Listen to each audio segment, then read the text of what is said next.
Les premiers pas pour changer ta situation financière. Dans cette vidéo, on va voir ce que tu peux faire pour changer ta situation financière, pour aller vers quelque chose qui te satisfasse plus que ce que tu as aujourd'hui. Salut, je m'appelle Philippe Eveillot, je suis le fondateur de Créer ma réalité et je t'aide chaque jour à créer ta réalité avec des outils simples, pragmatiques, efficaces et que tu peux mettre en pratique. Alors, ta situation financière, ta situation financière te satisfait pas. Tu n'as pas assez d'argent, tu n'as pas le niveau de richesse que tu souhaiterais, tu galères tout le temps et ta vie, en fait, elle te fait pas sourire. Tu passes ton temps, en fait, à travailler pour avoir le peu d'argent qui te permette de vivre, de survivre ou de mener à bien tes projets. Et t'aimerais changer ça. Alors, qu'est-ce que tu peux faire ? Il y a plein de choses, évidemment. Mais on va commencer par quelque chose qui est très important, c'est l'observation. Qu'est-ce que tu observes dans ton entourage ? Qu'est-ce que te disent tes proches, tes collègues, ta famille, les gens qui t'entourent ? Et est-ce que tu regardes les médias, la radio, la télé ? Qu'est-ce que tu observes ? Est-ce que, si tu prends 5 minutes, tu prends un papier par exemple, puis tu notes ça. Qu'est-ce que les gens me disent à propos de l'argent, à propos des finances, à propos de l'économie, à propos du travail, à propos de l'entreprise, de l'entrepreneuriat? Qu'est-ce qu'on me dit globalement ? Est-ce qu'on te dit, c'est la crise, tiens, machin, il vient de perdre son emploi, truc vient de perdre son emploi, oh regarde, il y a cette grosse boîte, elle vient de faire des bénéfices énormes et pourtant elle licencie 3000 personnes. Est-ce que tu baignes dans ce genre d'informations qui sont anxiogènes, qui te confortent dans le fait que tu n'as pas le choix, que la situation que tu as, elle est telle qu'elle est et tu ne pourras pas la changer. Ok ? Et donc, tu vas créer ton monde autour de cette réalité-là. C'est-à-dire que tu ne vas pas trouver de nouvelles opportunités, puisque tu es dans la certitude que ce n'est pas possible, que c'est compliqué, que c'est dur, que tu ne peux rien faire. Moi, je t'invite à faire une expérience maintenant, et ça ne va rien te coûter, ça va juste te permettre d'observer le monde d'une autre manière. Moi, j'ai pas de télé, j'écoute pas la radio, j'écoute pas les émissions catastrophiques, je lis pas les médias. En fait, je choisis ce que je mets dans ma tête, dans mon cerveau. Je choisis aussi, il y a des gens qui me cassent les pieds, je les écoute pas, je leur parle pas. Ok ? Et donc, je me focalise, et alors en physique ou en virtuel sur le net, sur les réseaux sociaux, etc. Je choisis ce que je souhaite mettre dans mon cerveau, dans ma réalité, dans ma vie. Est-ce que ça veut dire que du jour au lendemain, ça va te transformer ? Non, probablement pas. Ça va simplement te permettre d'observer le monde d'une manière différente. Et quand tu observes le monde d'une manière différente, tu vas pouvoir faire des choses différentes. Ça se fait petit à petit. Il y a peut-être une déshabituation à faire, ça va prendre un certain temps. Quand j'écoutais la télé ou la radio, c'était automatique, tu vois. J'écoutais ça même le matin quand j'étais encore salarié, en me rasant, à l'époque où je me rasais tous les jours, j'écoutais BFM, tu vois. Et je crois qu'il n'y a pas pire pour distiller de mauvaises nouvelles. Donc en fait, qu'est-ce que tu souhaites pour toi dans ta vie ? Te focaliser sur tout ce qui ne va pas, tout ce qui est pourri, moisi, ou est-ce que tu préfères mettre dans ta vie, dans ta réalité, des choses qui te font sourire, des choses qui te font marrer, des choses qui te donnent de l'espoir ? Il n'y a que toi qui peux choisir ça. Ce n'est pas imposé. Tu peux éteindre ta télé.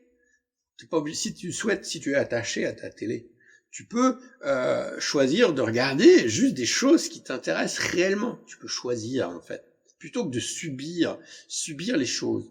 Tu peux aussi aller chercher des livres, regarder des livres qui parlent. Tu peux lire par exemple des biographies de chefs d'entreprise, d'entrepreneurs. par exemple. Et tu verras à chaque fois, tu vois, là, j'en ai une, là.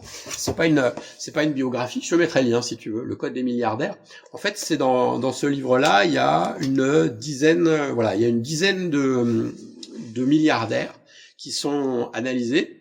Richard Branson, Steve Jobs, Jeff Bezos, Jack Ma, Xavier Niel, un Français, patron de Free, Elon Musk, Larry Page, Travis, je ne connais pas, Mark Zuckerberg, et voilà, bref.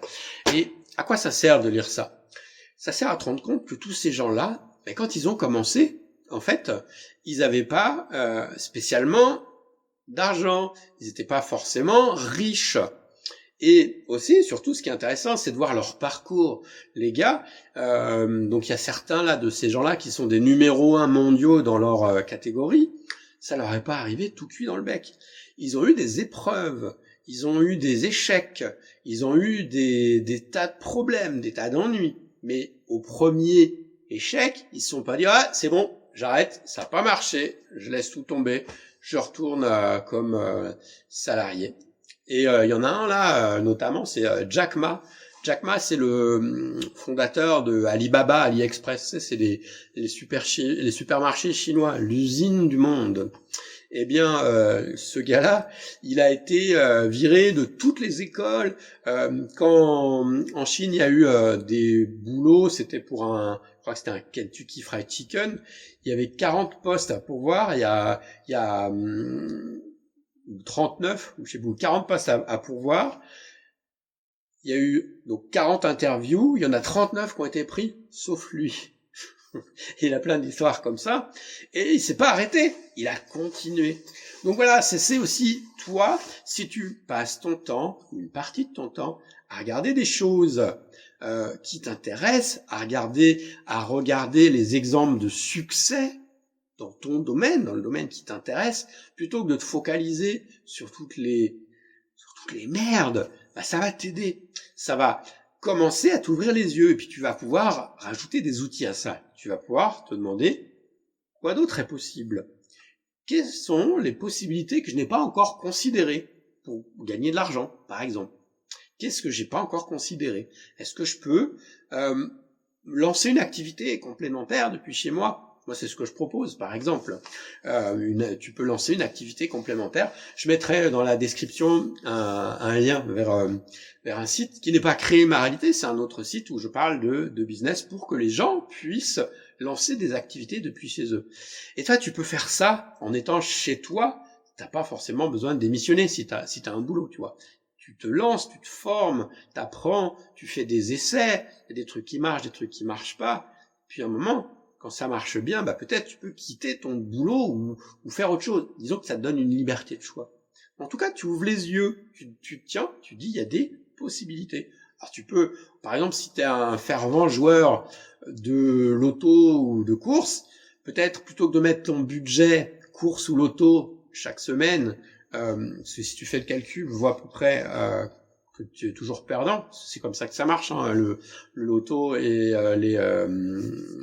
les jeux d'argent, c'est calculé pour que ce soit viable, un casino, c'est-à-dire il gagne dans 60% des cas. Je sais pas les chiffres exacts, mais t'as compris l'idée. Sinon, le truc, il est pas viable. Tu t'imagines, si le casino, il perdait tout le temps, au bout de 6 mois ou d'un an, le truc serait fermé. Donc, tous ces jeux de hasard ou d'argent, ils sont calculés pour que tu perdes toujours. De temps en temps, tu vas gagner, évidemment, pour que ça te donne l'envie de continuer. Mais globalement, sur la durée, tu perds, statistiquement. Voilà, donc excuse-moi pour cette digression, mais voilà, si tu es un joueur, ton budget, au lieu de le mettre là-dedans, qu'est-ce qui se passerait si tu le mettais dans monter une petite boutique en dropshipping ou acheter une formation ou voilà, regarder des possibilités. En plus, aujourd'hui, on a la chance d'avoir accès à tout un tas de formations qui coûtent pas très cher. Alors, il y en a qui coûtent cher, mais il y en a qui coûtent pas très cher et qui sont amplement suffisants pour te former. Tu as des formations à 20 balles, 30 balles, 40 balles, tu vois, il y a tous les prix. T'en as plus cher, j'en ai déjà acheté à plus de 1000 balles ou 1500 balles, mais vraiment, il y a tous les prix. Mais pour démarrer, tu peux démarrer simplement. Et puis, appliquer, agir. Donc voilà, commence ça à voir les gens avec qui tu parles et peut-être prendre des distances s'ils sont toujours en train de te ramener là où tu n'as pas envie d'aller. écoute des histoires inspirantes, lis des livres inspirants, regarde des émissions inspirantes. Là, je t'ai parlé de milliardaires, mais on a plein d'exemples, par exemple, d'acteurs qui étaient en banlieue, dans des situations précaires, etc. T'en as certains qui sont sortis. Regarde Jamel, par exemple, il habitait à Trappes, et t'as vu où il en est. Et évidemment, c'est du boulot. Mais plutôt que de regarder tous les gens qui échouent ou qui se plaignent, regarde ceux qui sont déjà là où toi t'as envie d'aller plus tard. Et ça, tu vas petit à petit te rendre compte que ton esprit va changer, tu vas l'alimenter de plus en plus avec des trucs qui vont te servir. Et tu peux lui demander, univers, ou moi je dis univers, peut-être tu diras Dieu ou Allah ou je sais pas quoi, mais peu importe, univers, montre-moi des idées qui sont à ma portée, montre-moi des investissements qui sont à ma portée, montre-moi des choses que je peux faire, que je peux démarrer dès aujourd'hui ou dès cette semaine. Mets-toi en route, mets-toi en branle. Et c'est le début qui est peut-être le plus compliqué, mais quand tu as commencé à te mettre en quête, en route, les choses commencent à changer. Tu vois ce que je veux dire? Il y a un autre outil qui peut t'aider, que je te propose gratuitement, c'est ton premier audio de prise de conscience subliminale. Cet outil-là, c'est quoi? Un audio subliminal, c'est un audio que tu écoutes comme ça, tu mets sur ta tête un casque, ou tu l'écoutes juste comme ça, tu laisses tourner sur ton téléphone, et ça va déconstruire toutes tes pensées limitantes, toutes tes croyances limitantes sur l'argent, sur l'abondance, sur la richesse. Tu écoutes ça, et ça fait un travail de fond. Est-ce que c'est suffisant? Non, tu dois faire aussi ce que je t'ai dit avant, et puis tu dois te mettre à l'action, ok? C'est comme, imagine, tu regardes des vidéos pour apprendre à jouer au tennis ou faire de la gym, mais tu fais juste les regarder, tu répètes pas les mouvements. Est-ce que ça va t'aider? Mais non, ok? Il faut mettre les choses dans la matière, c'est le plus important. Voilà, si ça te plaît, tu peux t'abonner, tu peux mettre un like, partager à des gens que tu penses que ça peut intéresser, et puis regarde les ressources que je t'ai mis en description, et puis éclate-toi, et vois ce qui est possible pour toi. Ciao, je te souhaite une belle journée. Une dernière chose, n'oublie pas que tu es important et que tu comptes. Allez, ciao.